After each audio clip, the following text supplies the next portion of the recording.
반갑습니다. 여기는 혜정 스님이시고요. 여기는 선혜 스님입니다. 예, 보조랑 스님들의 사찰 레전드 시작하겠습니다. 스님, 예, 드디어 저번 시간에 진표 일사께서요 자소수계를 성공시켰죠. 그것도 두 번씩이나. 그렇죠. 그래서 마지막에는 그 염원하던 미륵보살의 직계 제자가 되어서 깨지지 않는 불멸의 계를 받아가지고 그걸 통해서 신라 사회에 점찰법회라고 하는 것을 쫙 퍼뜨렸잖아요. 예. 그죠? 그래서 이제 신라는 점찰법회를 통해 가지고 그 무수한 진표 스님의 뜻을 이어받는 사람들이 막 생기게 되었는데요. 예, 사실 근데 점찰법회가 진표 스님에 의해서 시작된 건 아니었죠. 맞습니다. 예, 누구에 의해서 먼저 시작됐나요? 원광법사로부터 시작이 되었습니다. 저 알아요. 원광법사. 누구죠? 저 고등학교 때 배운 것 같아요. 그 시험 책에도 칠 때, 나오죠. 예. 저 시험 칠 때 나왔어요. 아, 세속 오개요. 예. 네. 이 세속오개 때문에 삼국을 통일할 수 있는 원동력이 되었고요. 화랑 정신의 근본이 또 세속오개하고 연관이 있지 않습니까? 그러고 보니 스님, 뭐 딱 맞는 건 아닌데 화랑도를 미륵도라고도 불렀다면서요? 맞습니다. 이 생명을 소중하게 여길 수 있는 이 정신이 있었기 때문에 신라가 삼국을 통일할 수도 있었고, 그리고 이 불교가 르네상스를 또 맞이할 수 있도록 할 수 있는 이 계기가, 이 계율이, 생명을 존중하는 계율이 들어가 있다는 거 참 의아하죠. 이 우연의 일치치고는 아주 의아할 정도로 딱딱 예, 맞는 것 같은데요. 왜 원광법사께서 점찰법회를 맨 처음 시작하신 장소가 어디였나요? 운문사입니다. 지금의 운문사라고 하는데 옛날에는 이름이 달랐겠죠. 가서갑이었죠. 아, 네. 그 우문사 한번 저희가 원광 스님 진영을 좀 뵙고 싶어서 간 적이 있었는데 절이 참 예뻤어요. 예, 비구니 스님들이 만드는 도량인데요. 너무 정갈하게 잘 관리하고 또 가는 길도 참 예뻤고요. 네. 문화유산도 참 많이 있었습니다. 네. 근처에 계시는 분은 한번 예. 가셔가지고 원광법사 스님의 진영도 뵐 겸 예. 도량이 너무 이쁘니까 부처님도 참배할 겸 가보시는 것도 굉장히 좋아 보이더라고요. 그리고 네. 삼국유사를요, 거기서 또 짓게 됩니다. 그러네요. 예. 이련 스님이 또 그 근처에서 지으셨나요? 예. 훌륭합니다. 자, 그래서 원광 스님에 의해서 뿌려진 점찰법회는요, 사실 진표 스님에 의해서 신라 사회에 정착되었다. 예. 이렇게 봐도 좋을 것 같아요. 그죠? 그렇습니다. 예, 그러면서 이 중국에도 점찰법회가 있고 한국에도 점찰법회가 있는데 사실 한국에서의 일어난 이 점찰법회는 나름대로 한국화되면서 독특한 성격을 지니게 되죠. 예. 그게 바로 효사상과 극락왕생 발언, 이 두 가지의 사상이 점찰법회에 녹아 들어가게 되는데요. 이게 진표 스님하고도 또 연관이 좀 있는 것 같아요. 그죠? 진표 스님이 출가할 때 네. 부모님의 적극적인, 아버님의 적극적인 이 도움을 받았습니다. 그렇죠. 특히 아버님께서 그렇게 아들의 출가를 응원해 주셨죠. 예. 그래서 진표 스님은 이런 결심을 하게 됩니다. 내가 깨닫고 난 뒤에 아버님조차도 깨달음의 길에 갈 수 있도록 해야 되겠다. 그런 마음을 가지고 있었는지 이 진표 스님께서 이 깨닫고 난 뒤에 아버님을 모시고 함께 수행을 하고 아버님 돌아가시기까지 부모님하고 아버님하고 같이 수행하는 모습이 기록에 남아 있는 것을 보면요, 그 효가 진표 스님도 아버님에게 충분하게 이 효도를 다했다, 이렇게 봐지네요. 이게 진표 스님만의 예는 아니죠. 부처님도요, 그렇게 하셨죠. 그렇죠. 예. 부처님도 그 어머니께서 예. 7일 만에 돌아가셔서 얼굴도 잘 기억이 안 나실 텐데 그 부처님의 그 안거 이야기를 좀 살펴보면 예. 부처님이 또 어머니에게 효를 다하는 모습이 또 나와요. 예. 네. 어떻게 효를 다하셨죠? 부처님께서요, 이 어머님이 7일 만에 돌아가시자 또 어머님에 대한 그리움도 많이 있었을 것이고요. 또 어머님에게 이 부처님의 깨달음을 꼭 전해드려야 되겠다, 이런 마음도 있었는 것 같아요. 그래서 10번째, 깨닫고 난 뒤 10번째 안거 때 부처님께서요, 어머님을 위해서 하늘나라에 있는 도리천까지 직접 가셔가지고 어머님을 위해서 설법을 해드립니다. 예. 야, 어떻게 보면 공간과 시간을 초월해서 예. 어머니를 위해 가지고 이제 그 깨달음의 세계를 펼쳐 보이신 건데요. 어머님이 아니라 그 부처님 당신의 아버지께도 또 효도를 다 하시죠. 예. 어떤 방식으로 효도를? 아버님이 네. 이 살아 생전에 깨달음을 이룰 수 있도록 이 부처님께서 아버님을 가르침을 이 안내를 해드립니다. 그래서 끝내는 아버님도 깨달음을 얻으시고 돌아가시게 됩니다. 그리고 돌아가셨을 때 부처님께서 직접 아버님의 상여를 이렇게 매기도 하시고요. 예, 그걸 보면 부처님께서요, 사실 부모님에 대해서 지극한 효도를 다했다 이렇게 보여지는데 맞나요? 예, 네. 지극한 효도를 다했지만 효가 수행하고 따로 떨어져 있는 것이 아니고 부모님한테 효를 다하는 것 자체가 수행의 하나의 모습이었던 것 같아요. 그러네요. 예. 그걸 보면 진표 스님의 모습도 율사잖아요, 예. 특히. 우리는 뭐 이제까지 고정된 관념으로는 출가하면 뭐 부모님하고 완전히 뭐 생이별이죠. 예. 생이별 돼가지고 뭐 완전히 인연이 끝났다 이렇게 생각하기 쉬운데 부처님이 보이신 모습을 보면 정반대란 말이에요. 네. 그죠? 그럼 진표율사께서 하신 것도 진표율사만의 어떤 독특한 상황이나 개인적인 일탈적 행위가 아니라 부처님의 그 모습을 그대로 본받아서 하셨다 이렇게 봐도 좋을 것 같네요. 맞습니다. 그래서 신라 시대에 이런 모습을 보이신 고승들이 굉장히 많으신데요. 예. 그래서 이런 모습을 칭하는 말도 생겼어요. 예. 바로 효선쌍미. 효도와 선. 부처님의 가르침을 가르치는 말이죠. 예. 불도, 효도와 불도는 쌍미 두 개 다 아름다운 것이어서 같이 가는 것이다. 이런 의미죠. 스님. 아, 예, 좋습니다. 예. 예. 이런 효선쌍미의 전통이 있는 신라였기 때문에 점찰법회에도 아까 말씀드린 효도라든가 극락왕생이라고 하는 부분이 잘 녹아 들어가 있었어요. 극락왕생 자체가 대부분은 이제 자식이 부모님을 위해서 빌기 마련 아니겠습니까? 대부분은요.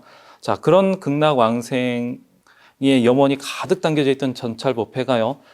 진표 스님에 의해서 뿌리를 내리고 내린 뒤에 어떤 사건을 통해 가지고 스님께서 이야기하신 그런 인연의 결과물로 짠하고 지금 나타났다. 그렇게 말씀하신 거죠. 네. 그것이 바로 김대성이가 지었던 석굴암과 불국사입니다.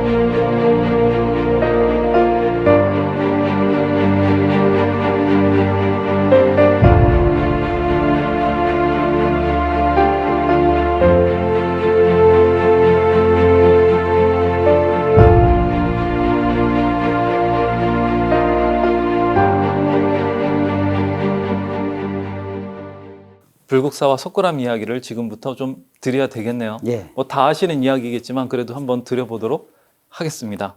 자, 김대성은 이름이 왜 김대성이었어요? 이 대성 아닙니까? 네. 보통 이 대성할 때 성자를 이룰 성자를 많이 씁니다. 네. 그런데 참 재미나게도 네. 김대성이는요 성자를요 네. 성자를 씁니다. 아, 이마가 성 같았다. 그렇죠. 아. 성같이 크고 네. 높고 네. 그런 뜻이죠. 그러니까 이름에다가 성을 붙인다는 것은 흔치 않는데 아, 미남이었네요. 예. 보통 이렇게 아니, 이마가 넓으면 미남이잖아요. 예, 인물이 훤하다 아. 할 때 많이 쓰죠. 저도 요즘 이마가 훤해진 것 예, 같아요. 그러니까 스님도 네. 이 신수가 훤하다. 아. 그러니까 출가하기를 잘했다. 이렇게 표현할 수 있는 거죠. 아. 예. 좀 이상하긴 한데, 예, 알겠습니다. 자, 그래서 이 김대성이가요, 사실은 출신이 진표 스님과 다르게 그다지 썩 좋지는 못했죠. 그 태어날 때 홀어머니하고 같이 살았는데요. 이 부잣집에 종살이를 하고 있었습니다. 예. 맞습니다. 저도 그렇게 들었어요. 이 종살이를 하고 있었는데, 가만히 보니까 자기 신세가 좀 이상하지 않았겠어요, 스님? 그 부잣집은 아들이 있었는데 맨 놀러 다니고, 예. 자기는 홀어머니하고 같이 맨날 일만 해야 되고, 그랬을 거 아니에요. 그 당시에도요, 금수저와 흙수저가 아하. 선명했던 것 같아요. 그러면 김대성은 어떻게 보면 흙수저도 못하죠. 흑수저보다 못하면 뭔가요? 예? 재활용수죠 이런.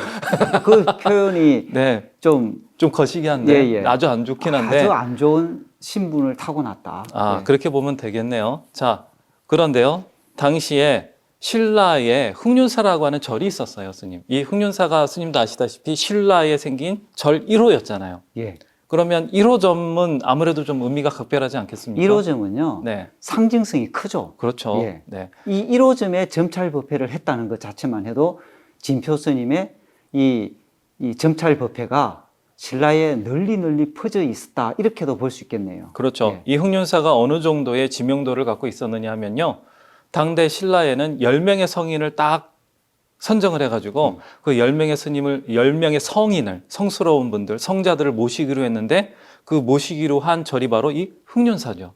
예. 그러니까 흑륜사가 얼마나 중요한 위치에 있었는지 알 수 있겠네요, 스님, 신라에. 얼마나 그 절이 중요했으면요. 네. 법흥왕이라고 네. 왕조차로 출가한 사찰이기도 합니다. 야, 이런 흑륜사에서 네. 아무 법회나 막 하지는 않았을 거 아닙니까? 그렇죠. 스님 말씀하신 것처럼 점찰법회가 하도 유명하고 또 이게 그 점찰법회를 안 하면 안 될 정도의 그 뭐라고 불러야 돼요? 위세?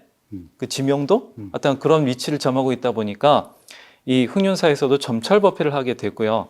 근데 점찰법회를 하려면 점찰법회를 열 수 있는 돈이 있어야 되잖아요. 큰 행사를 하면 재원이 필요하죠. 그렇죠, 그렇죠. 예. 그 재원을 걷기 위해서 첨계라고 하는 스님이 보시를 다녔답니다. 네, 그래 보시를 다녔는데 아무래도 지방보다는 수도 쪽을 다니는 게 아무래도 더 예. 짭짤하잖아요. 짭짤한 게 아니고 네. 가성비가 좋다. 아, 가성비가, 이렇게 얘기하죠. 가성비구나. 예, 예. 예, 알겠습니다.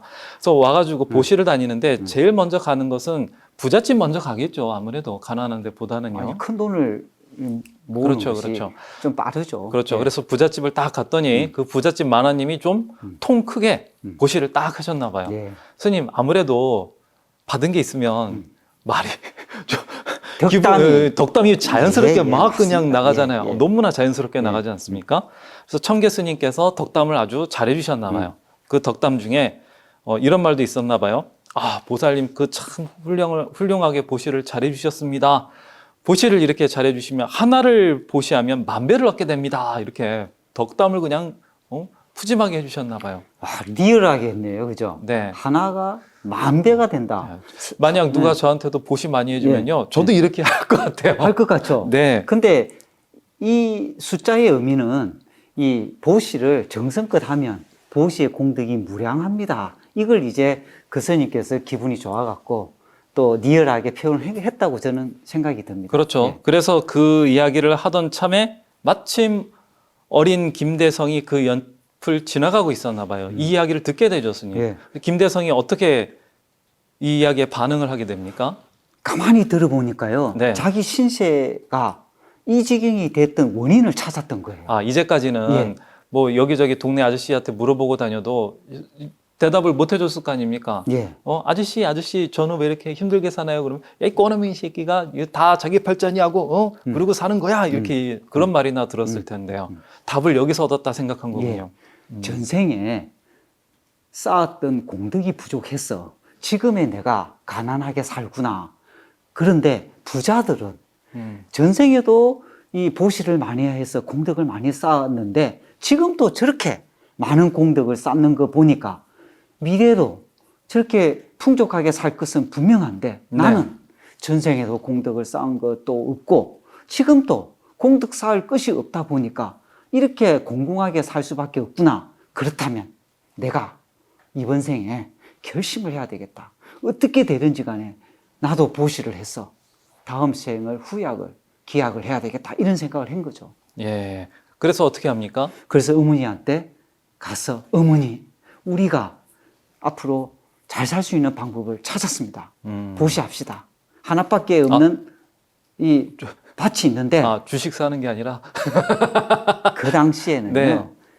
주식보다 네. 이 보시가 네. 더 확실하고 그랬구나. 더 이 좋은 결과를 온다고 생각을 한 거예요. 예. 아니, 예. 김대성은 이제 아이니까 네. 천진난만해서 그렇다 쳐도 어머니는 어른이잖아요. 네. 세상 물정을 다 알 텐데. 그래서 자기가 가지고 있는 이 작은 밭을 보시하게 되면 자기 집안에 살림살이에 어떤 일이 생길지도 뻔하게 알았을 거 아닙니까? 엄마의 입장에서는요, 가슴이 굉장히 아팠을 겁니다. 이 하나밖에 없는 외동 아들이 이 신세를 한탄하면서 미래를 위해서 보시를 하자고 하는데, 이 현실로 보면 이 모든 것을 다 걸자는 건데, 그렇죠. 굉장히 어렵지만, 그래도 하나밖에 없는 아들이 미래를 위해서 이렇게 희망을 거는 모습이 너무나도 자랑스럽고, 또 한편으로는 그 길을 꺾어주고 싶지 않는 부모님의 간절한 마음이 숨어 있어서 예, 보시를 하자고 결정합니다. 그 자기 아들의 희망과 꿈을 이제 꺾기 예. 싫었던 거군요. 예. 차라리 이 아이의 희망을 꺾느니 밭을 보셔야겠다. 예. 그런 마음이었던 것 같아요. 예. 그러면 이제 밭을 딱 보시겠네요, 스님. 네. 야, 그러면 첨계스님은 그날, 아니, 첨계스님 맞나요? 맞군요. 첨계스님은 그날 보시를 아주 제대로 받고 가셨네요. 그렇죠. 뭐 부잣집 문서도 마님한테도 받고, 예. 그 어린애한테도 받고, 예, 막 예. 그래가지고요. 예, 예. 네. 그래서 이제 흑륜사는 이제 굉장히 좋은 일이 벌어졌는데, 네. 이제 김대성이 집에는 네. 난리가 아니, 벌어집니다. 왜요? 발복했을 거 아닙니까? 에이, 발복했으면 난리가 아니죠. 그러면요. 조금 있다가 김대성이가 갑자기 죽게 됩니다. 그럼 동네방네 소문이 무지하게 돌았겠는데요? 흑륜사도 난리가 났죠. 네. 아니, 그랬을 거 아닙니까? 아이고, 옆집 갑돌이 아버지 세상에, 저기 김대성이라고 하는 아이가 어머니하고 같이 살고 있었는데, 세상에 복 받겠다고 그 밭대기를 이렇게 보시했는데 세상에, 복음 받기는커녕 김대성이가 덕호덕 죽었다지 뭐요? 그러면서, 그래가지고 요즘 그 흑륜사에도 이 일 때문에 사람들이 하도 묻고 다니니까 스님들이 세상에 얼굴을 안 비친디야. 네. 절이 그냥 무주 공산일이야. 이랬을 거 아닙니까? 그렇죠. 네. 이 사건을 해결하지 못한다면 네. 큰일이 나는 거죠. 그렇죠. 예. 자, 김대성이 이렇게 죽고 나자 그 어머니는 난리가 났겠네요, 난리가 사실. 났죠. 예. 하나밖에 없는 외아들이 죽었는데 네. 이제 희망이 없죠. 그렇죠. 예. 아이고, 이거 복덕이 아니라 거꾸로 된 거 아닐까요? 예. 그런데 저는 이런 생각을 해봅니다. 어머니도 인과에 대해서 나름대로 믿는 게 있었다고 봅니다. 아들은 죽었지만 그래도 아들은 좋은 데 태어날 것이고 또 좋은 일이 있을 것이다. 이렇게 생각을 했을 겁니다. 예. 맞습니다. 예. 네. 그래서 이제 어떻게 됩니까? 김대성이는 죽었지만요. 그 신라의 이 재상인 김문양의 집에 또 하나의 사건이 일어납니다. 어떤 사건이요? 죽은 날 밤에 네. 하늘에서 소리가 들립니다. 어떤 소리가요? 모량리에 있는 대성이가 너희 집에 태어날 것이다 이런 소리를 하늘에서 치는 걸 듣고 네. 깜짝 놀라서 사람을 시켜갖고 모량리에 확인 작업을 거치게 됩니다. 그 주인 어른이 이제 그 하인을 보냈겠네요. 선생님. 예. 네. 그 하인이 헐레벌떡 달려갔겠네요. 당연히 갔죠. 그런데 아까 얘기했듯이 소문이 막 소문을 물고 일어나가지고 뭐 숨길래야 숨길 수 없지 않습니까? 없죠. 그 김대성이 죽었다는 소문이 예. 짠하고 퍼졌으니까요. 예. 그러면 그 하인이 그거 들은 대로 그대로 이제 듣고 와서 주인한테 이제 이실직고 했을 거 아닙니까? 그 재상이 알아들었겠네요. 그럼요. 이 진짜구나 하고요. 예. 네. 그래서 우리 집안에 무슨 일이 일어나겠구나 이런 생각을 하게 되었죠. 예. 그로부터 조금 있다가 집안에 경사가 일어납니다. 어떤 경사가 일어납니까? 집안에 네. 애가 태어나게 되는 겁니다. 사실 네. 참 있을 수 없는 일이 일어난 거죠. 그렇죠. 예. 그렇죠. 그래서 이 하늘에서 이렇게 이 소리가 질렀던 것이 사실이구나 그렇게 생각하고 이제 기다려 보니까 애가 태어났는데 애가 태어날 때 주먹을 딱 쥐고 태어난 거예요. 그래서 이 주먹을 딱 펴 보니까 이 주먹 안에는 금으로 된 이 간자를 가지고 태어났는데 이 간자에다가 대성이라고 글이 적혀 있었답니다. 그 간자는 저거잖아요, 예. 스님. 점찰법회에서 쓰는 수행 도구잖아요. 맞습니다. 그러면 김대성이가 확실하네요. 예. 야, 이게 이제 사실은 발복이 없었던 게 아니라 이때 발복이 현실화된 거네요. 어마어마한 발복이죠. 왜냐하면 신라 사회는 신분 사회라 예. 복이 너무 크면 아무리 큰 복이라도 너무 밑에 신분이면 그 복을 다 받을 수가 없기 때문에 예. 아예 하늘이 그 복을 받을 수 있는 신분으로 윤회하게끔 해준 거네요, 예. 스님. 새로 태어나게 만들었는데 처음에는 이 종집에서 태어났는데 이제는 재상집의 아들로 태어난 거죠. 자, 그래서 아예 몸을 바꿔주는 이런 복도 처음 들어봐요, 저는. 그렇죠. 네, 그래서 재상 아들이 되었으니 이제 그 김대성이나 그 김대성의 어머니나 당장 이제 복을 받게 되었겠네요. 김대성의 어머니는요, 네. 바로 모셔가지고 함께 살았다고 합니다. 아, 그런데 스님, 이 김대성이 이제 윤회를 통해서 몸을 이제 인간의 몸을 아주 바꿔버리는 그런 아주 희유한 예. 그런 사건을 통해서 엄청난 복을 받기는 했는데요. 이 수행한 사람은 아니라 그 부처님 법에 대해서도 모를 것이고 모르죠. 그 윤회에 대해서도 사실은 부모님이 그렇다고 하니까 그런 줄 알지 예. 믿지는 않았을 수도 있잖아요. 예. 네. 그래서 김대성이 어린 시절에는요, 네. 이 금수저로서 충분하게 누릴 거 누리가면서 재미나게, 그리고 어떻게 보면 멋진 어린 시절을 보내게 됩니다. 아, 이제 전생은 이제 기억이 안 나니까 예. 수행자가 아니니까 전생을 기억할 수가 없잖아요. 예. 그래서 이제 재상가 집에 이제 아들로서 재미나게 산 거네요. 네. 네. 그 당시에 최고의 이 놀이가 사냥이었습니다. 예. 그래서 김대성이는 이 사냥을 하러 갔는데 네. 이 큰 것을 하나 잡아갖고 자랑을 해야 되겠다 생각을 그렇죠. 하고 네. 토암산에 가서 네. 곰 사냥을 하러 갑니다. 아, 왜 하필 또 곰을 잡으러 가가지고 이 곰이 이마가 넓었나? 아니 네. 그 자꾸 스님께서 곰 얘기하니까 자꾸 네. 저 의아해하시는데 네. 그런 곰 아니고 네. 예? 실제 곰입니다. 곰. 아. 예. 음. 곰을 사냥을 하러 가서 곰을 잡습니다. 네. 그래서 곰을 잡아가지고 너무 신이 나고 또 자랑도 하고 그래서 이 사람들에게 이 대접도 하고 그래서 그날은 너무 신이 났는지 네. 피곤해서 이 방을 하나 구해갖고 일찍 잠을 자게 되었는데 아니 그 피곤할 만도 하네요. 곰은 맹수잖아요. 네. 그 맹수를 잡으면 내가 곰 잡았다 그리고 자랑도 하고 그랬을 거 아니겠어요? 네. 그리고 마을에 내려와서는 뭐 잔치도 했을 것 같은데요. 네. 예, 그래서 재상아들 아닙니까? 그렇지, 네. 그렇지. 그래서 폭 떨어졌겠군요. 예. 예. 그래서 깊은 잠을 자는데 꿈에 잡았던 곰이 귀신이 돼서 나타나서 너가 나를 잡았으니 이제는 내가 너를 잡아먹겠다 하면서 김대성이를 잡아먹으려고 확 덮치는 꿈을 꿉니다. 아, 잡아먹히나요? 아니, 당연히 잡아먹히기 직전에 김대성이 얼마나 놀라면요. 원래요, 사람들이 위기를 딱 닥치면요, 살고 싶은 욕망이 일어나지 않습니까? 그렇죠. 살려주십시오, 살려주십시오. 한 번만 살려주신다면 제가 뭐든지 하겠습니다. 그리고 다시는 네. 이렇게 이 살생하지 않고 아, 생명을 죽이지 않고 네. 착하게 살겠습니다. 한 번만 살려주십시오. 두 손, 두 발, 눈물, 콧물 다 흘려가면서 빌었던 거예요. 그럼 곰이 뭐 아리따운 암곰을 데려와라 뭐 그러진 않았나요? 아니죠. 그러면요. 곰은 네.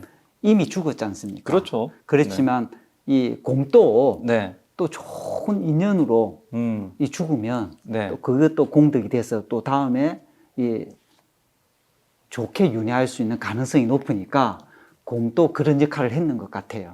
그래서 곰이 나를 위해서 절을 하나 지주면, 예? 네. 그리고 나의 명복을 빌어달라. 그러면 내가 없었던 걸로 하겠다. 이렇게 제안을 합니다. 아, 그걸 받아들이나요? 당연히 제안 받아들이지 않으면 잡아먹겠다는데 스님은요. 네. 아니 그런 제안을 요구할 때 네. 어때요? 난 돈으로 어떻게 좀. 생명이 중요해요? 돈이 중요해요? 지금 생명이요. 당장 죽는데 그렇지, 생명이요. 원하는 대로 다 들어줄 거예요. 아. 제 재상집 아들이거든요. 네. 원하는 대로 한번 불러보십시오 할 텐데 네. 곰은 그러지 않고요.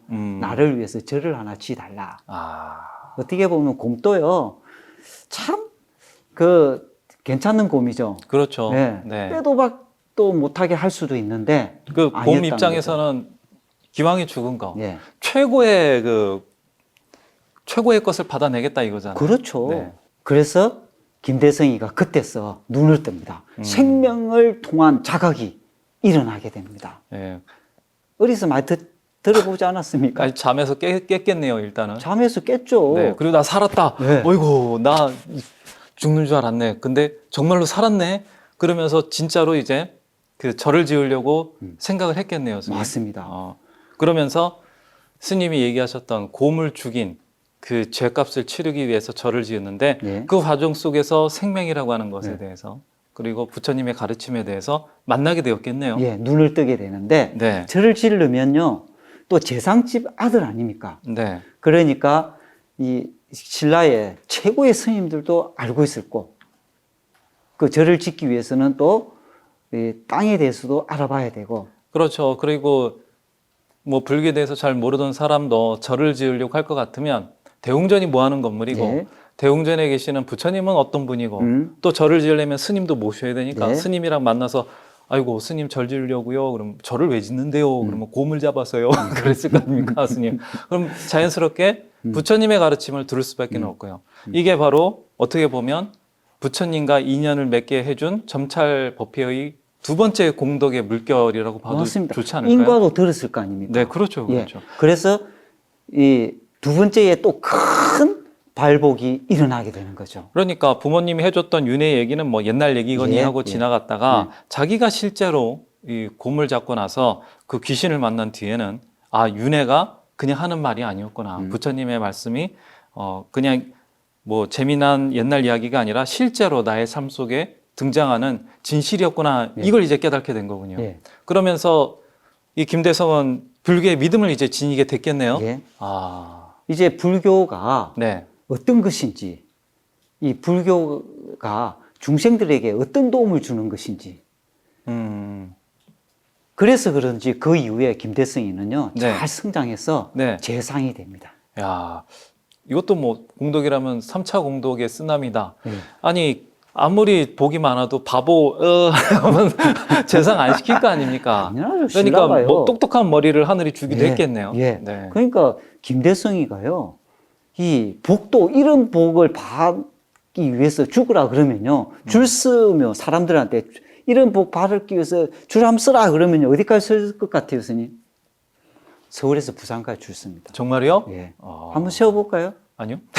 스님도 쓸 텐데. 아니 그러니까 소문내지 말아야지 내가 제일 먼저 쓰지. 그렇지, 자, 그렇지.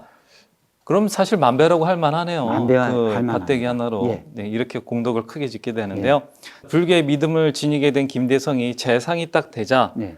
그 자신이 깨달은 불교의 가르침을 자연스럽게 실천하려고 했겠네요. 맞습니다. 그래서 나오게 된 물건들이 바로 그 유명한 석굴암과 불국사인데 예, 전생의 어머니를 위해서 석굴암을 짓는다. 네, 그리고 현생의 어머니를 위해서 불국사를 짓는다. 이렇게 되어 있습니다. 아니 근데 스님 네. 재밌는 거는 이 두 개가요 다 토암산에 있네요. 토암산이요. 네, 토암산에 그 곰을 잡아 곰을 잡은 곳이죠. 네, 그래서 그런가요? 그러지 않을 겁니다. 토암산이 품고 있는 이야기에 들어가 봐야 됩니다. 네, 이 토암이라는 뜻은 아시죠, 스님? 네, 뭐죠? 네, 먹었다가 하는 거 아닌가요? 그렇죠. 네, 이 토가, 토가 이거잖아요. 토할 어록 하는 토 거잖아요. 아닙니까? 그렇죠. 함이 먹음을 함자. 그렇죠, 그렇죠. 그렇죠. 네, 그럼 뭘 머금고 뭘 토한다고 할 거 아닙니까? 그렇죠. 이 머금고 토한다는 것이 핵심입니다.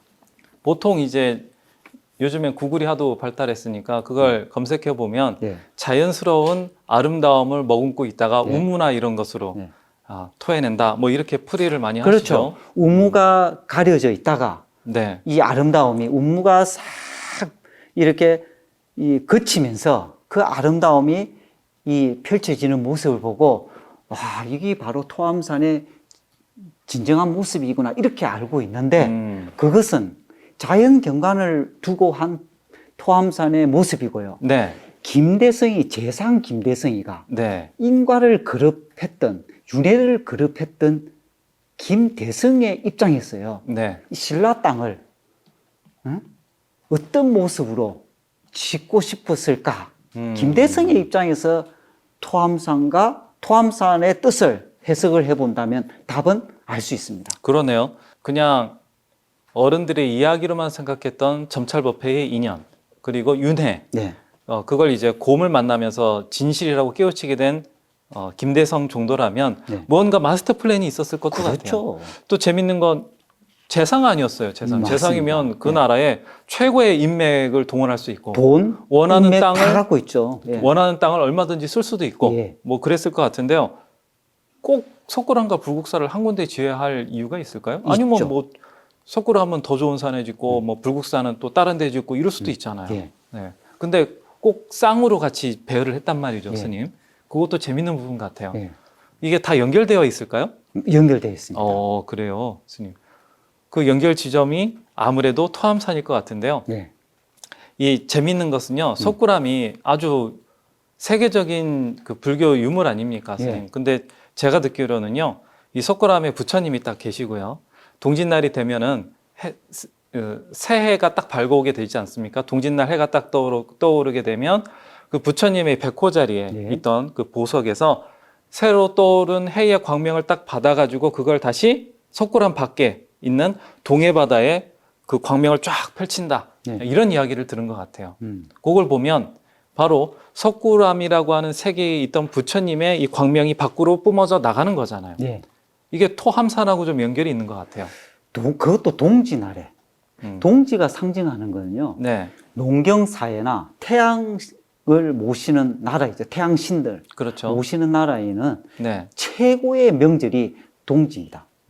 예. 새로운 시작을 상징하는군요. 맞습니다. 농경사회에서야 뭐 해가 가장 중요한 어떻게 보면 조건이잖아요. 예. 그 비도 중요하겠지만 일단 태양이 제대로 작동하지 않으면 농사 자체가 불가능하니까요. 태양의 빛이 네, 이제 더 길어진다.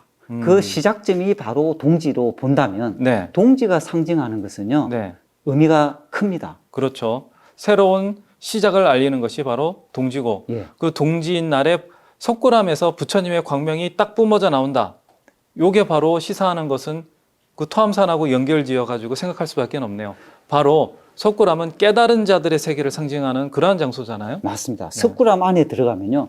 이 중간에 이 부처님이 계시고요. 본존불이라고 해서 계시고 그 주변에 부처님의 직계 제자 10분의 10대 제자가 있고 그리고 보살들 그리고 불교를 수호하고 지키는 수호신장들이 다 모셔져 있습니다. 그리고 유마거사도 있고요. 맞습니다. 그렇죠. 이런 깨달은 분들이 모여져 있는 이분들이 과연 다 품고 있지 않습니까? 이 품고 있는 이분들이 과연 어디를 향해서 나아가느냐 이것이 관점 아니겠습니까? 그렇죠. 토함산은 머금었던 것을 토해내는 산이기 때문에 석굴암을 토함산에다가 짓게 되면 자연스럽게 토함산이 가지고 있는 성질에 따라서 석굴암에 들어가 있던 깨우친 분들이 밖으로 나올 수밖에 없게 되겠군요. 예. 밖으로 나온 깨우친 분들은 흡사, 동짓날 새로운 시대가 열리는 그런 인연의 시작점을 맞게 되면 예. 이제 깨달은 분들이 쏟아져 나오게 될 거고요.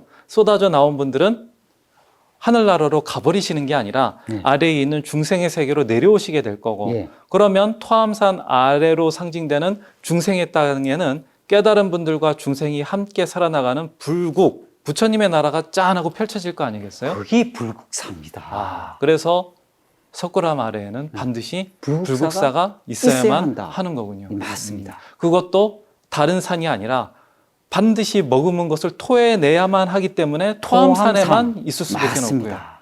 그래서 토함산은요, 김대성이가 꿈꾸고 싶은 신라 땅에다가 이 불국토를 이루고 싶은 김대성이의 서원과 꿈이 숨어져 있고 그것이 반드시 신라에서 펼쳐질 수 있는 그런 희망의 메시지를 담고 있다고 생각합니다. 그러네요, 스님. 김대성은요, 자기가 부처님의 가르침을 실제 겪은 사람이잖아요. 맞습니다. 자기가 그렇게 가장 종의 입장에서 재상의 신분이 되었듯이 네.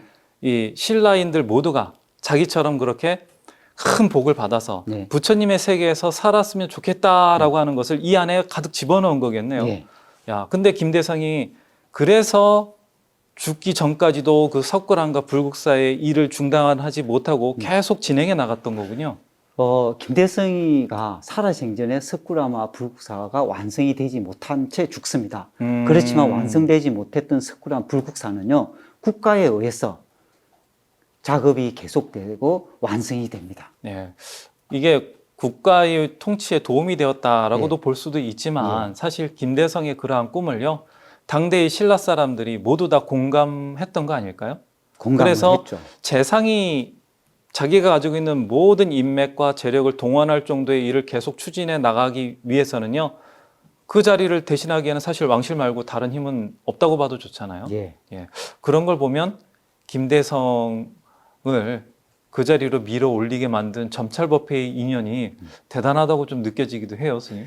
네. 그 점찰법회가 네. 인과와 윤회를 이해하지 못하면 점찰법회를 이해할 수가 없습니다. 아, 그러네요, 스님. 예. 그럼 진표 스님의 서원과 그 간절한 마음이 서려 있는 점찰법회가 김대성에게 이르게 되고요.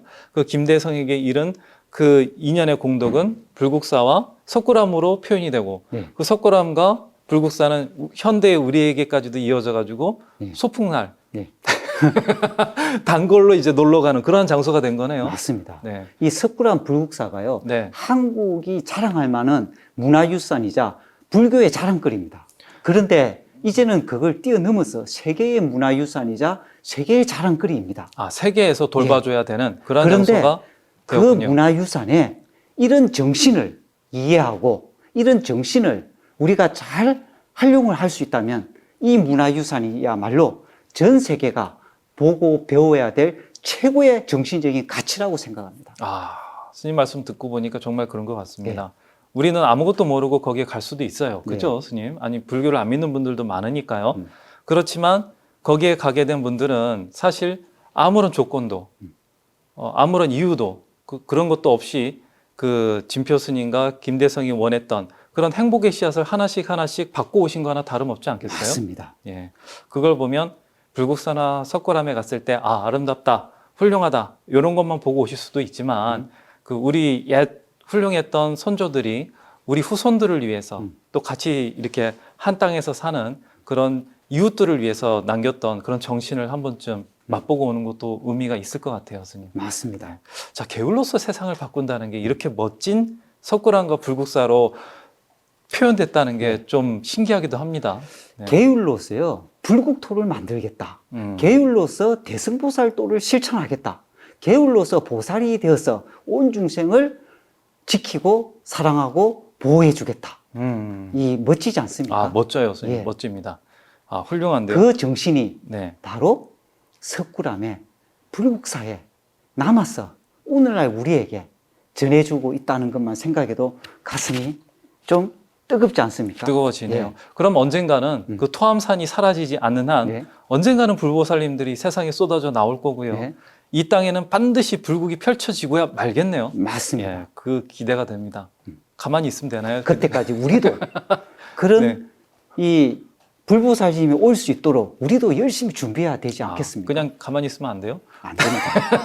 알겠습니다. 자, 인연이 정말 있네요. 스님 말씀 듣고 있습니다. 보니까요. 예. 그 점찰법회 진표 스님 연결해서요.